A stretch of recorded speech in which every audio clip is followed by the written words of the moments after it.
नमस्कार मित्रांनो दिव्यांग सहाय्यक पोर्टलला तुम्हाला जर नोंदणी होत नाही मित्रांनो, तुमचा मोबाईल नंबर दुसराच आहे तुमच्या UDID कार्डला, त्यामुळे मित्रांनो तुम्हाला जो OTP येतो तो तुमच्या मोबाईलवरती प्राप्त होत नाही। तर मित्रांनो याच्यासाठी तुम्हाला तुमच्या UDID कार्डला जो मोबाईल नंबर लिंक आहे तो तुम्हाला अपडेट करावा लागणार आहे। UDID कार्डला लिंक असलेला मोबाईल नंबर अपडेट कशा प्रकारे करायचा याबद्दलची संपूर्ण A to Z माहिती आपण आजच्या व्हिडिओमध्ये पाहणार आहोत। तत्पूर्वी का मित्रांनो आपण चॅनलवरती नवीन असाल तर कृपया चॅनलला सबस्क्राइब करून ठेवा, अशाच प्रकारचे माहिती आधारित व्हिडिओ आपल्यापर्यंत पोहोचत राहतील। तर पाहूया मित्रांनो या संदर्भातली सविस्तर माहिती। तर मित्रांनो सर्वात अगोदर तुम्हाला swavambhakart.gov.in या वेबसाईटवर यायचं आहे। याची लिंक तुम्हाला डिस्क्रिप्शन बॉक्समध्ये दिलेली आहे। इथे आल्यानंतर मित्रांनो आपल्याला प्रोफाइल लॉगिन वरती क्लिक करायचं आहे। प्रोफाइल लॉगिन वरती क्लिक केल्यानंतर आपल्याला इथं एनरोलमेंट नंबर किंवा आपला UDID नंबर इथं टाकून घ्यायचा आहे।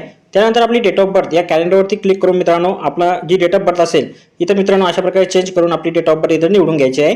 डेट निवडल्याच्या नंतर मित्रांनो खाली तुम्हाला एक ऑप्शन येईल कॅप्चा, या कॅप्चा म्हणून मित्रांनो या कॅप्चाचं उत्तर तुम्हाला इंटर कॅप्चामध्ये देऊन लॉगिन करायचं आहे। असं पाहू शकता सक्सेसफुली इथं लॉगिन झालेलं आहे। लॉगिन झाल्याच्या नंतर इथं तुम्हाला ऑप्शन आहे अपडेट मोबाईल नंबर, याच्यावरती तुम्हाला क्लिक करायचं।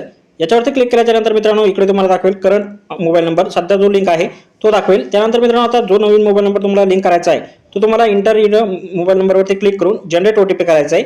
याच्यानंतर एक OTP येईल, आलेला OTP इंटर OTP या रकान्यात टाकून घ्यायचा आहे आणि सबमिट वरती क्लिक करायचं आहे। सबमिट झाल्याच्या नंतर पाहू शकता सक्सेसफुली व्हेरीफाईड झालेला आहे। मित्रांनो येणाऱ्या 24 तासात तुमचा जो मोबाईल नंबर आहे तो सक्सेसफुली अपडेट होणार आहे आणि त्यानंतर मित्रांनो तुम्ही तुमच्या दिव्यांग सहाय्यक पोर्टलवरती नोंदणी करू शकता। तर भेटूया मित्रांनो पुढच्या व्हिडिओमध्ये अशा एका नवीन माहितीसह। तोपर्यंत व्हिडिओ आवडल्यास व्हिडिओला लाईक आणि शेअर करा। धन्यवाद।